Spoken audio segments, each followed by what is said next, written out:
At every high-profile event in the city, a powerful man brought his wife into the room wearing looks he had designed specifically to make people look twice for the wrong reasons. She appeared confused, diminished, reshaped into something that invited whispers rather than respect. And he thrived in every whisper, basking in admiration while she stood at the edge of rooms that should have been hers. The world saw a woman being controlled. What the world did not see was that she was watching every room with the precision of someone who had never actually stopped thinking. She was learning. She was building. And the night she finally walked back in as herself, she did not simply reclaim her presence. She dismantled everything he had built in front of the people who mattered most to him. Stay with me. Because this story is not about revenge. It is about reclamation. And it goes much deeper than anyone in that room was prepared for. Welcome to Bishop Tales, where every week we bring you powerful, emotional, and unforgettable stories that stay with you long after the video ends. If you are new here, please subscribe right now and turn on your notifications so you never miss a story like this one. Drop a comment below and tell us where you are watching from tonight. Are you in Nigeria, Ghana, the United Kingdom, the United States, Canada, South Africa, Jamaica, or somewhere else in this world? We love knowing where our family is. Now let us begin. Before she became the woman men like her husband believed they could shape, Imani Osei was the kind of presence that rooms rearranged themselves around. Not loudly. Not with the performed confidence of someone who needs to announce themselves. Quietly, the way genuinely assured people move, with the simple conviction of a person who knows what they think and why they think it and is not particularly interested in whether the room agrees. At university she was the student who asked the question that redirected the entire discussion. The one who wrote essays that professors cited to each other. She wore her natural hair in the full expressive styles of a woman who had never treated her own appearance as a problem to be solved, rich thick coils that she sometimes wore loose and sometimes twisted into structures that were genuinely architectural and always, in every configuration, entirely her own. She dressed with the particular creativity of someone who understands fashion as a language and has things to say in it. She had direction and the discipline to pursue it. Commercial law, then perhaps policy, perhaps something further, the path was clear and she was already moving along it before she had fully articulated where it led. That was what attracted Claude Fashola. He saw her first at a professional event held in the atrium of a business school, a gathering where ambition gathered in the same room with people who could fund it. She was mid-conversation, pushing back against a point made by someone considerably senior to her, not rudely but completely, the kind of engagement that had no interest in saving the other person from the embarrassment of being wrong and no anxiety about the impression it left. Claude watched from across the room for longer than he had intended. He was not a man who watched. He was a man who was watched. The reversal was not unpleasant. He introduced himself.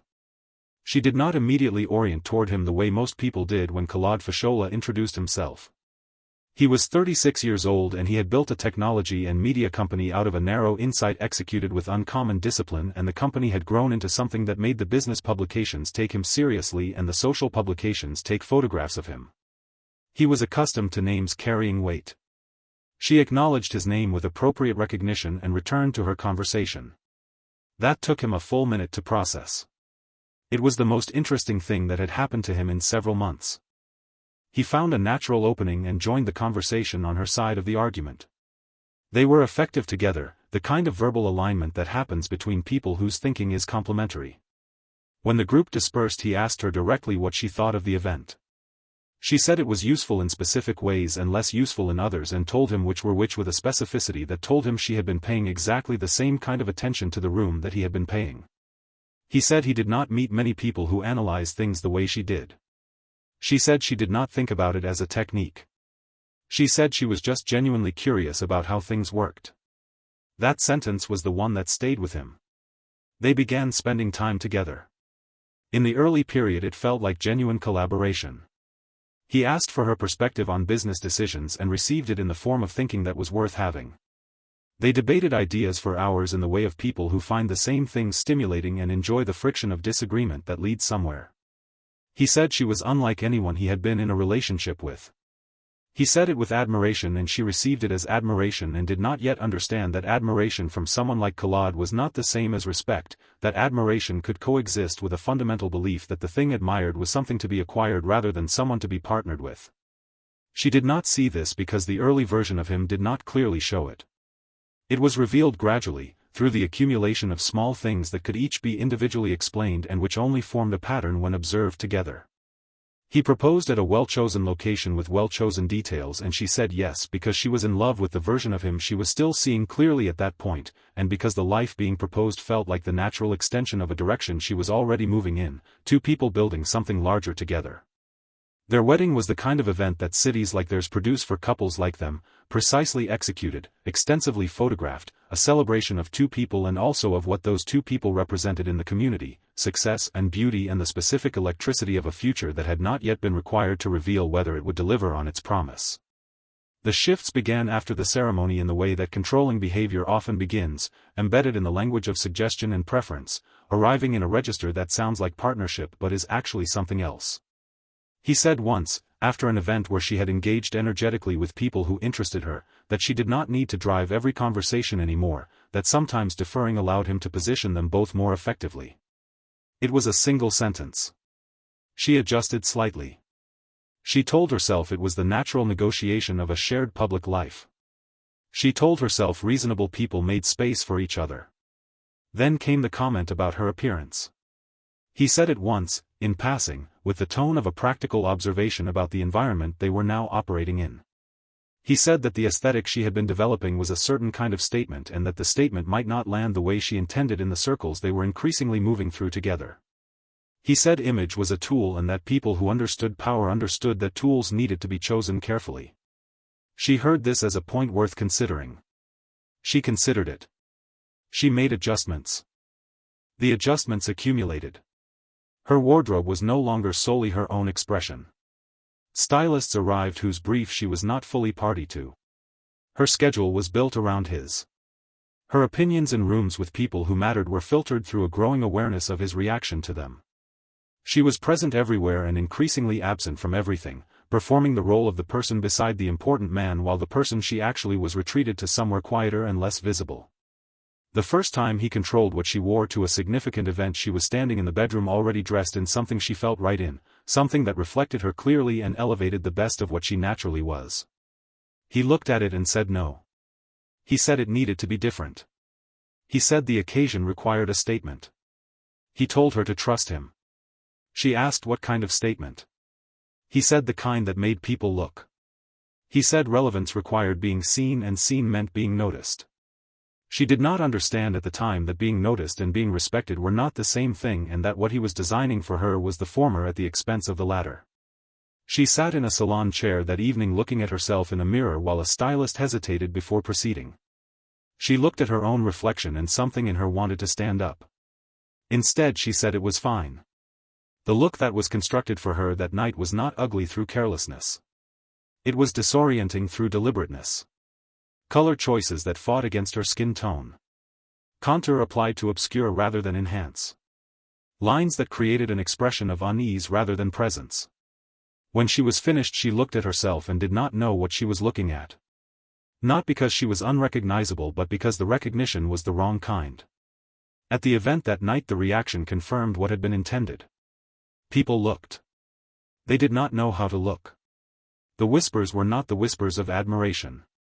Claude moved through the room in the light of his own image while she stood in the specific darkness of being the object that made his entrance more interesting by contrast. He guided her from group to group with a hand at her back that said she was his. He introduced her with the faint edge of someone presenting an exhibit rather than accompanying a person. He thrived in every moment of it. She stood in the corners of conversations and tried to locate herself somewhere inside the evening and could not find herself anywhere. At one point she caught her own reflection in a surface across the room and stopped. The woman in the reflection had perfect posture and a composed expression and no trace of the person she recognized as herself. The volume of who she was had been turned down so far that she could barely hear it from inside. She asked herself how she had arrived here. The question was the beginning of something. She did not yet know what. The second event was worse not because the experience was more extreme but because she had stopped expecting it to be otherwise. The stylists came and she sat and she watched herself disappear into whatever concept he had decided on this time, and she did not push back because she had not yet developed the specific kind of strength that pushback in that situation required. She was still in the phase of processing. She was still, if she was honest with herself, somewhat confused about whether this was something being done to her or something she was choosing. The line between compliant and controlled had become difficult to locate. He told her on the drive home that she was learning. That she was getting better at this. She looked out the window at the city lights and did not respond. He interpreted her silence as acceptance. It was the first time he had interpreted her incorrectly. Because she was not accepting. She was doing something else entirely. She was beginning to observe from a different position. She was beginning to collect. The third event she attended without protest. She sat in the chair and let the stylists do what they were directed to do, and she watched herself become whatever he needed her to be that evening, and she filed every detail of the process into the part of her mind that was no longer passive. He said she was finally understanding the assignment. She met his eyes in the mirror and said yes. She was. He did not hear the full meaning of that. Now, friends, I want to stop here for just a moment. Because if you are watching this story and something in you is recognizing something you have lived, or watched someone you love live, you are exactly where Bishop Tales wants you to be. Please like this video right now and leave a comment below. Tell us, have you ever watched someone brilliant be systematically made smaller? Tell us in the comments. We read every one. And if you have not subscribed yet, please do it now, because this story is about to go somewhere that will stay with you for a long time. The shift was not sudden. It was the way a tide turns, without drama, with complete inevitability once it has started. The external version of her did not change immediately. That was deliberate. The change happened underneath, where he was not looking, because he had stopped looking underneath. He had decided she was managed, and a managed person does not require monitoring. That assumption was the most expensive mistake he would ever make. She began returning to the parts of herself she had allowed to go quiet. Late in the evenings, when the house was occupied by his work and his separateness, she went back to the books and the frameworks and the analytical practice that had defined her before the marriage had begun its process of reconstruction. The mind that her professors had found remarkable had not deteriorated. It had been resting in the specific way that capable things rest when they are not given adequate work, waiting with more patience than its owner had understood was available to her. When she returned to it, it responded immediately. The fluency was still there. The instincts were sharp. She was building something back, and nobody in the house knew. She encountered Marcus at an event he attended without Claude, a smaller professional gathering that she had been permitted to attend as a representative of their shared interests. Marcus had been someone she knew in the years before the marriage, a contemporary, someone whose career had moved in a parallel direction to the one she had been pursuing before her own path was rerouted. He saw her. He did not approach immediately. He watched for a moment in the way of someone recalibrating something they thought they understood. When he came over, he said her name and looked at her the way people look at someone they are certain about. Not at the surface version, at the actual person underneath it. She felt the recognition land differently than she had expected. He asked how she was. Not the social question. The real one. She said she was fine. He said he had heard that before. She asked what he meant. He said she looked like someone who was managing rather than living, and that he had known her long enough to know the difference. She started to deflect and then stopped herself. The deflection was the old habit. She was working on replacing old habits. He did not press. He asked a question instead. He said, did Claude know who she was? She said she was his wife. He said that was not what he had asked. The distinction landed precisely because she had been asking herself a version of the same question in the quiet of the late evenings in the study. He said he knew who she had been, and he did not think she had stopped being that person entirely, because people like her did not stop, they just get redirected for a while, and redirection was not the same as conclusion. Before he left, he gave her the name of an attorney. He said she was the best in the city at what she did, which was complex high-value family law against opponents who believed the complexity was their protection. He said she did not lose. He said he was not pushing her toward anything. He said he just wanted her to have the information in case information was something she needed. She took the name. She held it quietly for 2 weeks before she used it. The attorney was named Victoria, and she had the particular composure of someone who has spent decades looking at complicated situations and has learned to identify the path through them with the same clarity that other people bring to simple ones.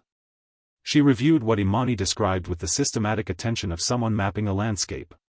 She said the financial structures Collard maintained were layered in the way that people layer things when they want them to be difficult to reach. She said difficult and impossible were not the same word. She said the patterns of behavior being described had legal implications that Collard had likely not considered because the people who behave in the ways he had been behaving tended not to imagine being held accountable for them because they had not been held accountable for them before. She said Imani's particular combination of legal background, detailed memory, and the specific access she had as his wife placed her in a position that was considerably stronger than Collard would have calculated if he had ever calculated it. She said they would build a case carefully and completely and they would not move until the case was complete. Imani went home and continued being the woman he thought he had made. She sat in salon chairs and attended events wearing whatever had been decided for her, and she said the things she was expected to say, and she watched and absorbed and retained everything. Every financial document she had proximity to. Every business conversation she was present for in which his assumption that she was not fully following gave her access to things he would not have shared if he had understood her properly. Every pattern of behavior, every overextension, every calculation he made in her presence while believing her attention was elsewhere. She was a machine of collection. She was rebuilding toward a specific moment with the patience of someone who has stopped being in a hurry because they have understood that the quality of the arrival matters more than the speed of it. Months passed. The case was built. Victoria made her final assessment and said the word Imani had been waiting for. Ready. All that remained was the moment.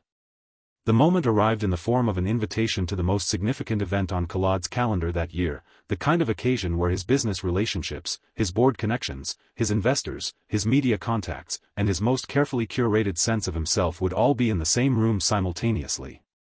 The kind of occasion where what happened would not stay within the walls of the venue. The kind of occasion where the story that was told would be the story that persisted. He told her this one mattered.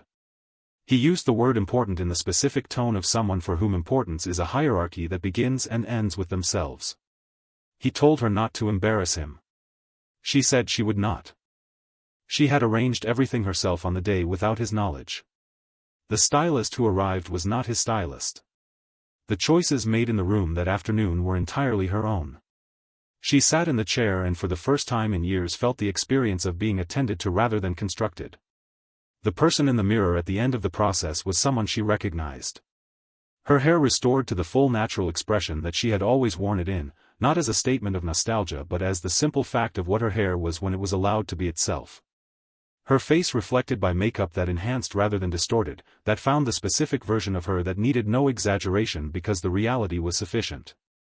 The dress was the one she had chosen, not because it competed for attention but because it was precisely right, the way things are precisely right when they have been chosen by the person wearing them rather than selected for them by someone with a different agenda. She looked at herself for a long moment. The recognition was complete. Collard came into the room and stopped. His stillness was not admiration. She could read him accurately enough after years of study to know that the quality of his stillness was disruption rather than appreciation, the stillness of someone whose plan has encountered an unexpected element. He asked what this was. She said it was her. He said the stylists had been supposed to, she said the stylists she had engaged had done exactly what she asked. He said she could not do this tonight. She said she was already doing it. He recovered quickly because he was practiced at public performance and there were cameras at this event and cameras required composure. He moved forward with the thin controlled smile of a man containing something he would address later in private. He never got the chance to address it in private. The arrival at the venue produced a response that was immediate and clearly different from every previous arrival. The photographers who had spent years managing their uncertainty about how to frame her did not hesitate. They responded instinctively, the way cameras respond to something true. Flashes fired. Her name was called. She turned without rushing, with the specific composure of someone who is not seeking attention but is entirely comfortable with it arriving. Collard stood beside her in photographs he was accustomed to leading and for the first time was not leading. The arrangement of the image had shifted without anyone directing it to shift. He was present. She was the story. Inside, the energy moved ahead of them. The room adjusted to her in a way it had never adjusted to the assembled exhibit he had been bringing to these events for years. People approached her specifically.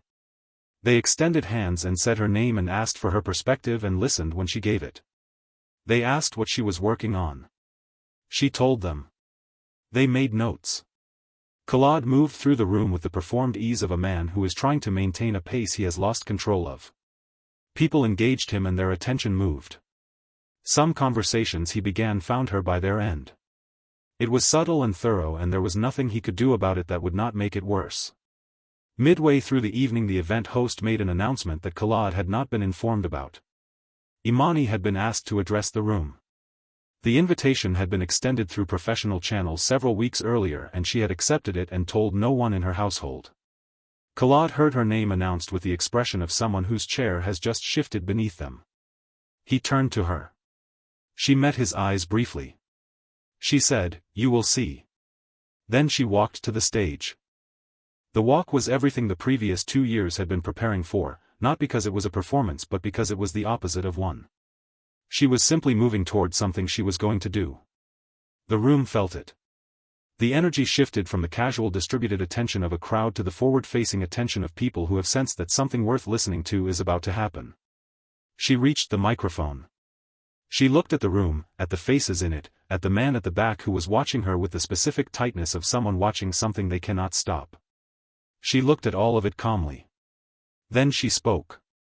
She said she had spent several years being introduced in rooms like this one as Claude Fashola's wife, which was accurate but incomplete. She said she was Imani Osei, and those were not the same statement.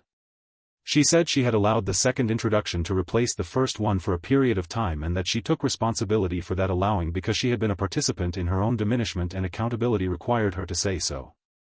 She said it with the clarity of someone who has done the internal work and is no longer constructing a story but reporting one.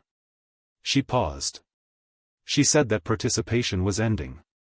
She said she had filed for divorce and that the filing was complete and that the process which would follow would be conducted with the same thoroughness she brought to everything she undertook. She said she would be reclaiming not only her name but the full extent of what she was entitled to under the law, which was significant, and she said it with the particular composure of someone who has reviewed the numbers and knows what the numbers say. That sentence, delivered in a room full of people who understood immediately what it meant for a woman with her access to say that in that tone in that setting, landed with a weight that the room absorbed in complete silence for a moment. Then the silence broke into the particular kind of movement that follows an irreversible thing. Claude moved forward, but the moment had already moved past him. It had become something else, something the PR team would need days to understand and months to manage and would never fully undo. He had constructed an image, and the image had just been dismantled by the person he had been using as its most visible element. The most powerful thing she had done was not the announcement. The most powerful thing was the composure. She was not emotional. She was not performing anger or triumph. She was simply stating facts, and the stating of facts in a room like this one, by someone with her credibility and her knowledge and her specific access to the details of his professional life, was the most dangerous thing she could have been. She stepped back from the microphone. She did not look at him as she moved off the stage and through the room toward the exit. She did not need to. The room was doing everything that needed to be done. Cameras had turned. Conversations had suspended. The story was already moving through devices in pockets and bags and would be in headlines before the venue had finished clearing. The fallout was swift and thorough. By morning the story was running in every outlet that covered the intersection of business and culture, which was every outlet that mattered to Claude Fashola. The framing was beyond his control in the way that narratives are beyond control once a credible person has told the true version publicly and early. His team moved quickly with the standard tools, statements emphasizing mutual respect in private matters and shared futures, and the tools did not function the way they usually functioned because the counternarrative was already established and the person who had established it had done so without apparent emotion, which gave it an authority that emotion would have diluted. Investors called. Not to withdraw, initially, but to understand. The questions were careful and specific, and they were the questions of people who have built their relationship with a company on their confidence in the judgment of the person running it, and who are now asking themselves whether their confidence has been correctly placed. The questions were not comfortable to receive. The answers Claude provided were less comfortable to give. The hesitation in his voice that he had not previously been required to manage was present in a way that people who had been watching him for years found worth noting. Victoria did not make noise. She made moves. The filings were meticulous, layered, and supported by a documentary record that Claude had not known existed. The access Imani had been given as his wife and the access she had developed through years of close observation of his professional conduct had produced a record that was significantly more complete than the record he would have considered her capable of assembling.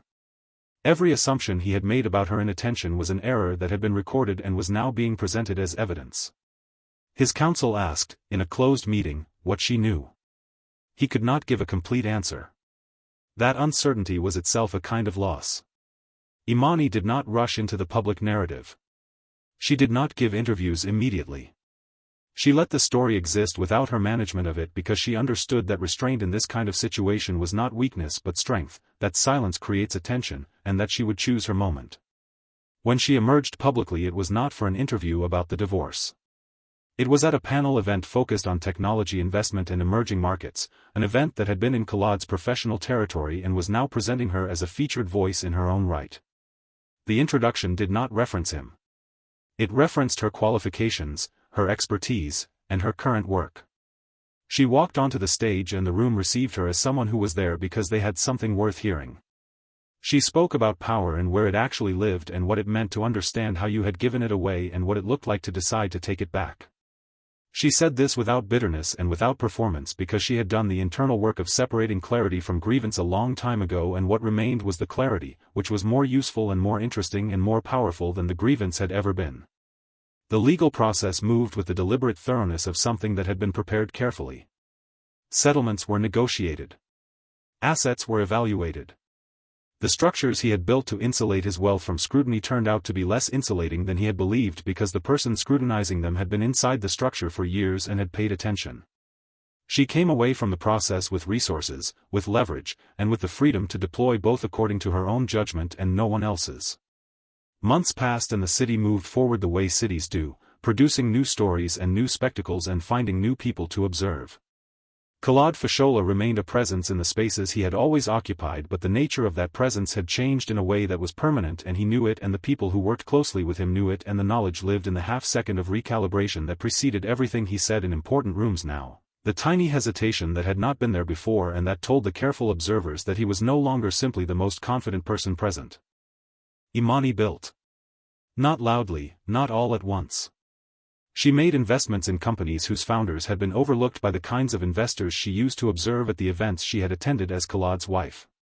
She brought to that work the full range of what she knew and had learned and had gathered during the years that had appeared from the outside to be years of diminishment but which had been, from the inside, a very thorough education in how power moved and where it was vulnerable and what it actually required to shift. She established a mentorship program for young women entering the field she understood most intimately, structured it as an investment rather than charity, designed it to build infrastructure rather than dependency. One afternoon she sat at an outdoor table in a part of the city she liked for its absence of spectacle, with Marcus across from her, the sun reaching them both at the particular angle of a late afternoon in a city where light is one of the most abundant resources available. He said she seemed different from the last time he had seen her. She asked how.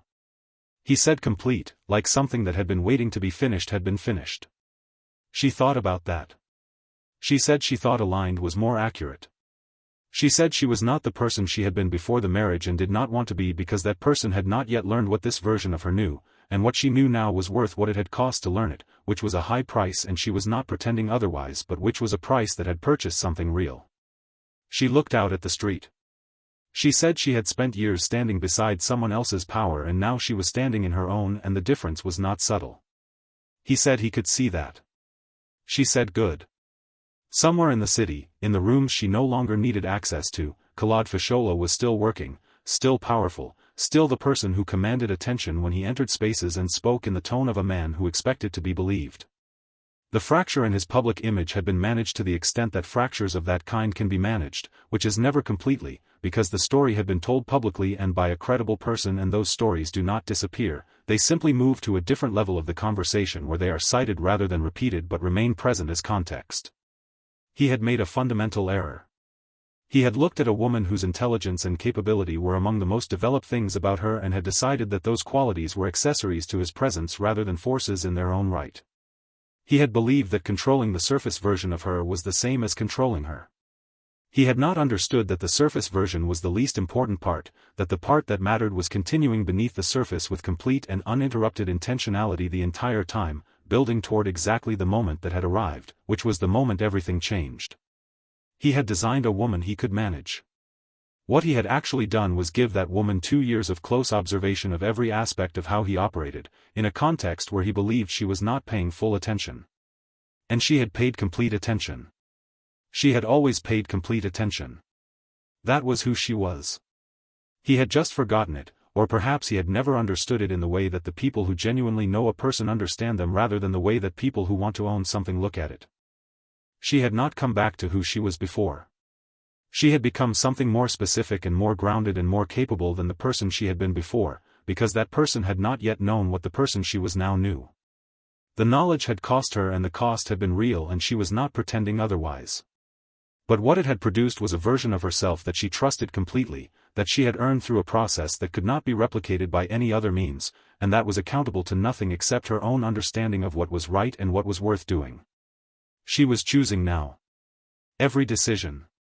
Every version of herself she allowed the world to see. Every room she walked into and the way she walked into it. The choosing was not the destination. The choosing was the life itself, available to her every morning when she woke up, and no one was taking that from her again. If this story reached you tonight, please share it with someone who needs to hear it. Like this video right now and subscribe to Bishop Tales for powerful emotional stories every single week. Drop a comment and tell us where you are watching from, and tell us this. Has there ever been a moment in your life when you stopped adjusting and started choosing? Tell us in the comments. We want to hear your story. There are many more stories coming to this channel and they go even deeper than this one. Thank you for watching Bishop Tales. We will see you in the next story.